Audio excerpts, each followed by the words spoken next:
13 साल का एक लड़का रात 3 बजे अपने घर से निकल जाता है, बिना कोई चिट्ठी, बिना पैसा और बिना भय के, सिर्फ ईश्वर की तलाश में। काशी में जब भगवान शिव ने स्वयं दर्शन दिए तो उनके शब्दों ने इस बच्चे का पूरा जीवन बदल दिया। उसी क्षण से वो राधा रानी का अनन्य भक्त बन गया। लेकिन सबसे बड़ा रहस्य ये है कि कोई इंसान बिना किडनी के कैसे जीवित रह सकता है। साल 2006 में डॉक्टरों ने साफ कह दिया था कि उनकी दोनों किडनियां फेल हो चुकी हैं और वे अधिकतम 2 साल तक ही जीवित रह पाएंगे। तो अब तक वे कैसे जीवित हैं? क्या हमसे कुछ छिपाया जा रहा है या फिर कुछ और ही बात है? ये कहानी है उस संत की जिसे हिंदू भी मानते हैं और मुसलमान भी, जिसे आम लोग भी पूजते हैं और विराट कोहली जैसे स्टार भी, क्योंकि ये कहानी है अनिरुद्ध पांडे से प्रेमानंद महाराज बनने तक की।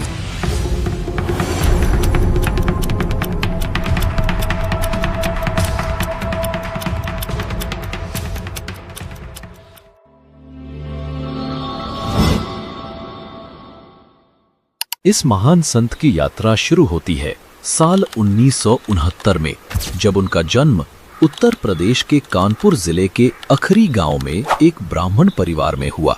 उनका जन्म का नाम था अनिरुद्ध कुमार पांडे। उनके पिता श्री शंभुनाथ पांडे और माता रमा देवी गहरे धार्मिक विचारों वाले थे। परिवार में साधु संतों का आगमन और सत्संग नियमित रूप से होता था। आध्यात्मिक झुकाव सिर्फ माता पिता तक सीमित नहीं था, उनके दादा भी सन्यासी रह चुके थे और बाद में पिता ने भी सन्यास ग्रहण किया। यही कारण था कि बचपन से ही अनिरुद्ध के मन में ईश्वर भक्ति के बीज अंकुरित हो गए थे। बचपन से ही वे अपनी उम्र के बच्चों से अलग थे। जहां बाकी बच्चे खेलकूद में रुचि लेते, वहीं अनिरुद्ध अपना अधिकतर समय भक्ति गीतों, शास्त्र पठन और ध्यान में बिताते। 5वीं कक्षा तक पहुंचते पहुंचते वे गीता प्रेस गोरखपुर की पुस्तक श्री सुखसागर और अन्य पुराणों का अध्ययन करने लगे थे। घर में जब भी कीर्तन होता, वे पूरे मन से हनुमान चालीसा, सुंदरकांड या श्री कृष्ण गोविंद हरे मुरारी जैसे भजन गाते। सत्संग के दौरान वे अक्सर मन ही मन सोचते, क्या माता पिता का प्रेम सदा रहता है या नश्वर है? एक दिन तो सभी इस संसार से चले जाएंगे, तो फिर मेरा इस दुनिया में कौन है? मैं किसके पास रहूंगा? मुझे किसका सहारा है? धीरे धीरे उनके भीतर एक ही उत्तर स्पष्ट होता गया कि मेरे तो केवल भगवान है, उनके सिवा कोई नहीं। 13 वर्ष की आयु में उन्होंने अपने जीवन का सबसे बड़ा निर्णय लिया। जब वे 9वीं कक्षा में उत्तीर्ण हुए, तब उनके मन में ये स्पष्ट हो चुका था कि इस संसार में उनका कोई नहीं सिवाय ईश्वर के। यही सोचकर उन्होंने घर छोड़ने का निश्चय कर लिया। अनिरुद्ध अपनी मां से सबसे अधिक स्नेह करते थे, इसलिए सबसे पहले उन्होंने अपनी मां को ही ये बात बताई। उन्होंने कहा, अम्मा, हमारा मन करता है कि हम घर से भागकर भगवान की प्राप्ति करें। मां ने मुस्कुराते हुए जवाब दिया, भागकर थोड़े ही भगवान मिलते हैं बेटा। अगर भगवान को पाना है तो बैठकर भजन करो। इस पर अनिरुद्ध ने दृढ़ स्वर में कहा, नहीं अम्मा, हमारा मन है कि हम बाबा जी बन जाएं। ये बात सिर्फ आपको बता रही हैं। मां ने सोचा, बच्चा है, किसी संत का सत्संग सुन लिया होगा, इसलिए ऐसे विचार आ रहे हैं। ये सोचकर वो फिर घर के कामों में व्यस्त हो गईं। लेकिन अगले ही दिन प्रातःकाल लगभग 3 बजे, जब पूरा घर गहरी नींद में था, अनिरुद्ध ने चुपचाप अपने माता पिता को प्रणाम किया और घर से निकल पड़े। वे केवल अपने विश्वास और ईश्वर भक्ति के सहारे एक नई यात्रा पर निकल पड़े, बिना किसी साधन, बिना किसी भय के। जब वे घर से निकले तो अपने साथ सिर्फ 4 चीजें लीं, एक गीता, कुशा का आसन, पीतल का लोटा और एक चादर। यही 4 वस्तुएं एक सन्यासी जीवन की मूलभूत आवश्यकताएं थीं। उन्होंने ना कोई पैसा लिया, ना अतिरिक्त कपड़े, ना ही खाने पीने का कोई सामान।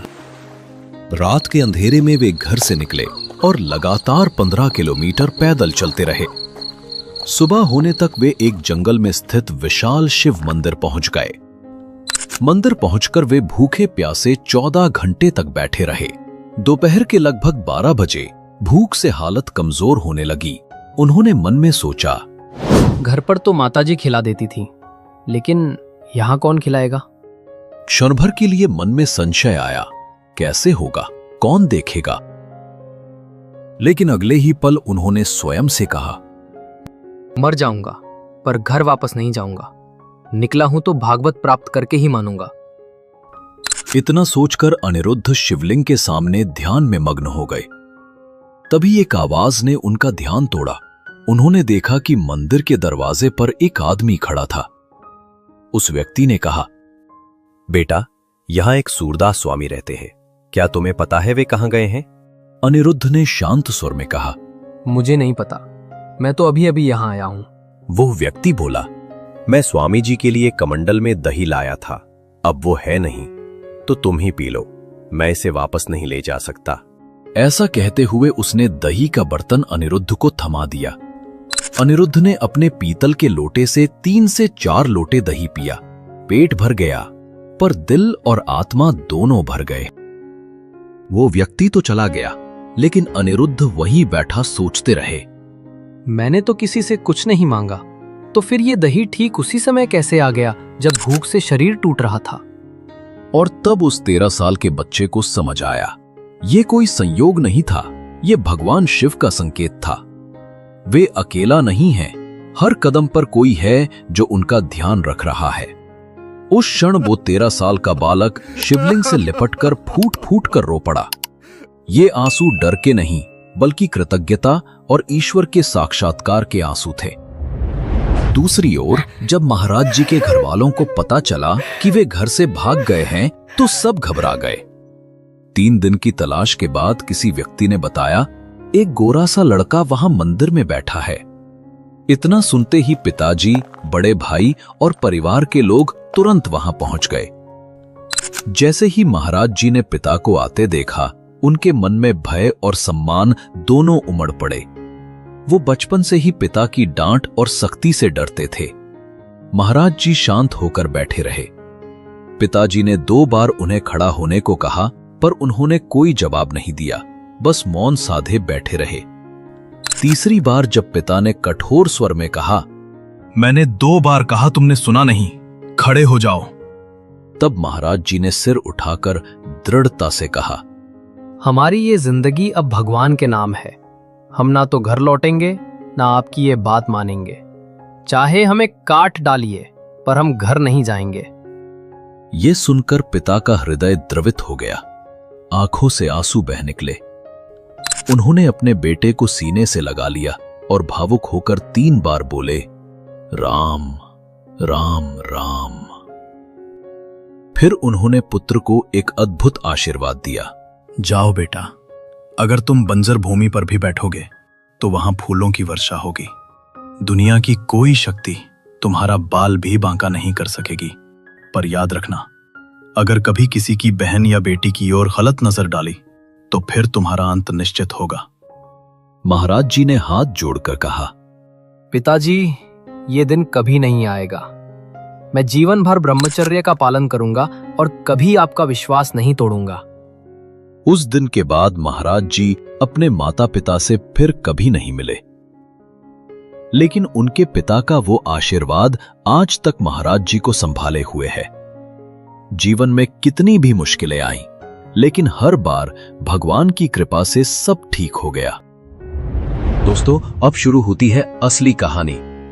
लेकिन आगे बढ़ने से पहले वीडियो को एक लाइक करके कमेंट में राधे राधे अवश्य लिखिए।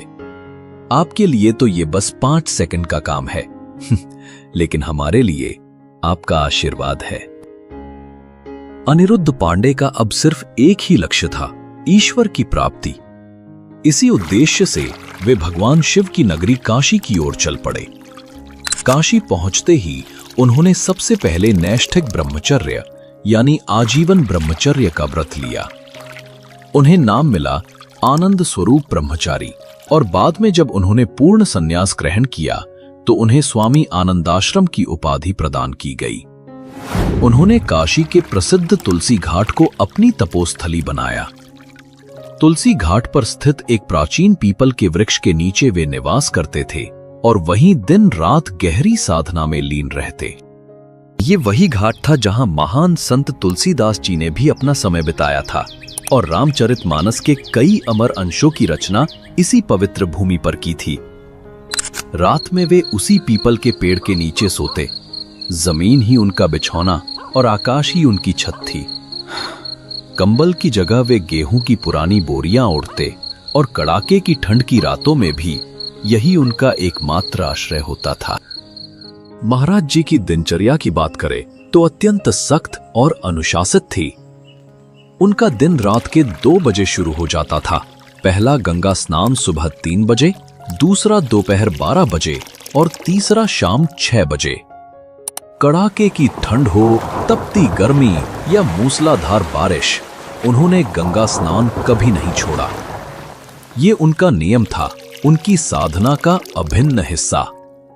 स्नान के बाद महाराज जी तुलसी घाट लौटकर पीपल वृक्ष के नीचे आसन लगाते और फिर गहन ध्यान में लीन हो जाते। वही उनका मुख्य साधना काल होता था। दोपहर के स्नान के बाद वे भिक्षा के लिए निकलते, पर उनकी भिक्षा मांगने की विधि भी निराली थी। वे अन्य भिखारियों की पंक्ति में बैठ जाते, सिर्फ 10 से 15 मिनट तक प्रतीक्षा करते। यदि उस दौरान किसी ने कुछ दे दिया तो स्वीकार, और यदि नहीं दिया तो वे गंगा जल पीकर भगवान का ध्यान करते हुए शांत भाव से उठ जाते। सबसे बड़ी बात तो यह है कि महाराज जी का पूरा जीवन आकाश वृत्ति पर आधारित था। इसका मतलब है बिना मांगे अपने आप जो मिल जाए उसी से जीवन यापन करना। भगवान की इच्छा से जो आए वही स्वीकार करना। एक बार की बात है, कई दिनों तक भिक्षा में अन्न का एक भी दाना नहीं मिला। भूख ने जब शरीर को पूरी तरह से कमजोर और थका दिया तो महाराज जी गंगा तट पर पहुंचे। उनके मन में एक ही विचार आ रहा था, यदि शरीर ही नहीं रहेगा तो प्रभु मिलन कैसे होगा। उन्होंने अपने हाथों से कुछ मुट्ठी रेत उठाई। उस रेत में टूटे हुए शंख के टुकड़े पड़े थे। उन्हें सावधानी से अलग किया और फिर वही रेत खा ली। उसके बाद 4-5 मुट्ठी गंगा जल पिया।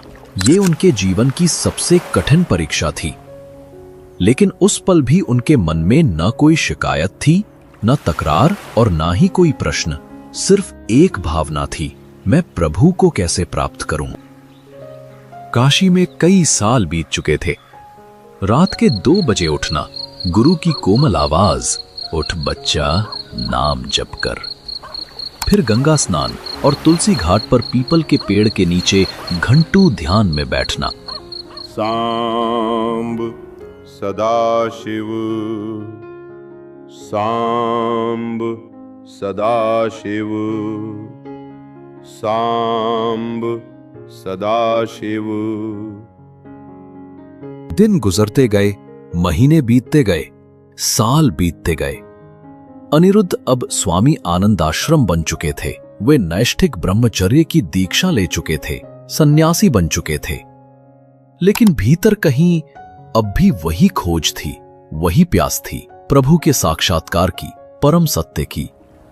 अब महाराज जी को गंगा जी के घाटों पर शिव उपासना करते हुए कई वर्ष बीत चुके थे। हर दिन उनका ध्यान, उनकी साधना बस महादेव में ही लीन रहती थी।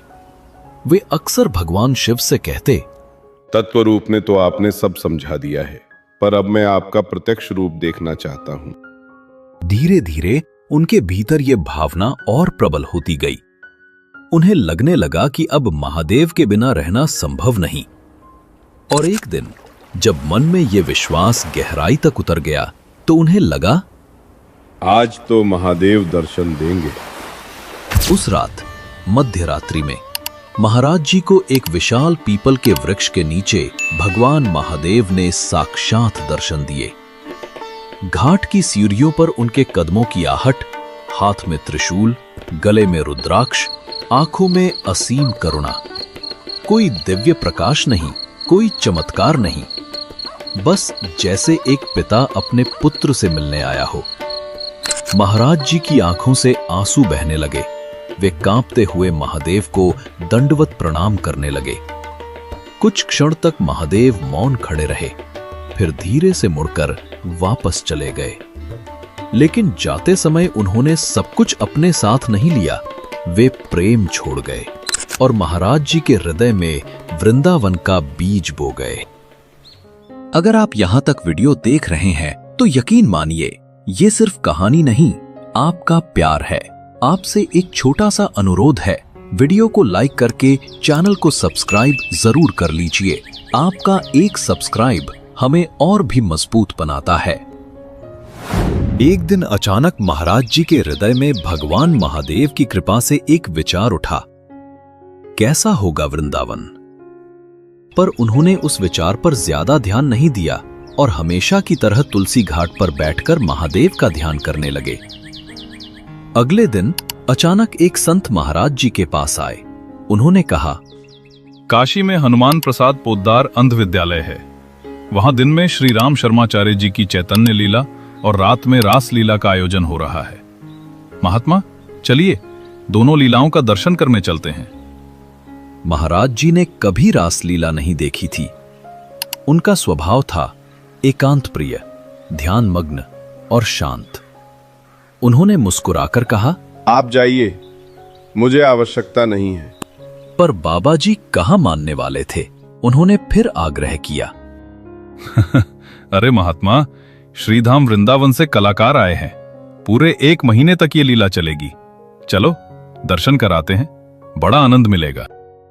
महाराज जी ने थोड़े कठोर स्वर में कहा, आप जाना चाहे तो जाइए, मुझे इसकी कोई आवश्यकता नहीं। मैं अपने ध्यान में ही प्रसन्न हूं। आप मुझे क्यों बार बार परेशान कर रहे हैं? लेकिन वो संत डटे रहे। अरे महात्मा, बस एक बार मेरी बात मान लो। एक बार मेरे कहने पर चलो, फिर दोबारा नहीं कहूंगा। महाराज जी ने गहराई से उनकी आंखों में देखा और मन ही मन सोचा, शायद इसमें महादेव जी की कोई इच्छा हो। ऐसा सोचकर उन्होंने संत की बात मान ली और उनके साथ लीला दर्शन के लिए चल पड़े, बिना ये जाने कि ये यात्रा उनके जीवन का सबसे बड़ा मोड़ बनने वाली थी। लीला देखकर महाराज जी अति आनंदित हो गए। अब तो ऐसा होता कि रास लीला प्रारंभ होने से पहले ही वे वहां पहुंच जाते। दिन में वे चैतन्य लीला और रात में रास लीला के दर्शन करते और हर दृश्य में उन्हें भक्ति का अद्भुत रस अनुभव होता। धीरे धीरे महाराज जी को कहने की जरूरत ही नहीं पड़ी, वे हर दिन पहुंचने लगे और इस तरह उन्होंने पूरा 1 महीना चैतन्य लीला और रास लीला के दर्शन में व्यतीत किया। लेकिन जैसे ही वो महीना समाप्त हुआ, महाराज जी के हृदय में एक गहरा खालीपन उत्पन्न हो गया। जब उन्हें पता चला कि लीला समाप्त हो गई है और कलाकार अब वृंदावन लौट रहे हैं, उनके मन में हाहाकार मच गया। अब मैं क्या करूं? मेरा क्या होगा? तभी उनके भीतर एक विचार उठा, मैं भी वृंदावन चला जाता हूं। वहां तो ये प्रतिदिन रास लीला करते होंगे। अगर मैं इनके साथ रहूं तो रोज लीला के दर्शन कर सकूंगा। इसके बदले में मैं इनकी सेवा करता रहूंगा। ऐसा सोचकर महाराज जी लीला मंडली के संचालक के पास पहुंचे, उन्हें प्रणाम किया और विनम्रता से बोले, स्वामी जी, हम गरीब बाबा हैं। हमारे पास पैसे तो नहीं हैं, लेकिन मैं आपकी सेवा करूंगा। मुझे अपने पास रख लीजिए। संचालक महोदय मुस्कुराए और बोले, अरे नहीं बाबा, ऐसा तो संभव नहीं है। ये कैसे हो सकता है? महाराज जी ने सरल हृदय से कहा, स्वामी जी, मैं कुछ नहीं चाहता, बस रास लीला देखना चाहता हूं। यह सुनकर संचालक महोदय ने प्रेम पूर्वक कहा, बाबा, तुम बस एक बार वृंदावन आ जाओ। बिहारी जी तुझे छोड़ेंगे नहीं। महाराज जी कहते हैं, इस एक वाक्य ने मेरा जीवन बदल दिया। मैंने इसे गुरु मंत्र मान लिया और संचालक महोदय को अपना गुरु। उस दिन से उनके मन में एक ही लगन, एक ही ज्वाला जल उठी, अब मुझे वृंदावन जाना है, हर हाल में। 1 महीने तक लीला दर्शन करने के बाद महाराज जी फिर अपनी पुरानी दिनचर्या में लौट आए। सुबह गंगा जी में स्नान, फिर तुलसी घाट पर बैठकर ध्यान। लेकिन अब उनकी साधना में एक नया संकल्प जुड़ गया था। मुझे किसी भी तरह वृंदावन पहुंचना है। एक दिन प्रातःकाल महाराज जी तुलसी घाट पर ध्यान में बैठे थे। उसी समय पास स्थित संकट मोचन हनुमान मंदिर के बाबा युगल किशोर जी प्रसाद लेकर उनके पास आए और बोले, लो बाबा, प्रसाद ले लो। महाराज जी ने पूछा, हमें क्यों दे रहे हो? बाबा ने मुस्कुराकर कहा, महादेव जी की प्रेरणा हुई है। महाराज जी ने फिर पूछा, क्यों प्रेरणा हुई? हमें ही क्यों दे रहे हो? और भी तो बहुत लोग हैं, उन्हें दे दो ना। बाबा युगल किशोर जी शांत स्वर में बोले, पता नहीं क्यों, लेकिन प्रेरणा सिर्फ आपके लिए हुई है। जब महाराज जी ने देखा कि ये भावना निष्काम और सच्ची है तो उन्होंने विनम्र भाव से प्रसाद स्वीकार कर लिया। फिर बाबा बोले, बाबा, पास में ही हमारी कुटिया है, आप वहां रुक जाइए। महाराज जी ने कहा, नहीं, हमारा नियम है कि हम किसी गृहस्थ के दरवाजे नहीं जाते। आकाश वृत्ति से जो मिल जाए वही पर्याप्त है। बाबा ने तुरंत कहा, अरे नहीं महाराज, हम गृहस्थ नहीं हैं, हम भी बाबा जी हैं। उनकी सादगी और भक्ति देखकर महाराज जी उनके साथ चल पड़े। कुटिया गंगा जी के बिल्कुल किनारे पर थी। वहां बाबा युगल किशोर जी ने दाल रोटी बनाकर महाराज जी को खिलाई और प्रेम से बोले, बाबा, हम तो हर समय सेवा में ही रहते हैं, आप दिन भर हमारी कुटिया में विश्राम कर सकते हैं। उसके बाद महाराज जी कभी घाट पर ध्यान में लीन रहते तो कभी उस कुटिया में विश्राम करते।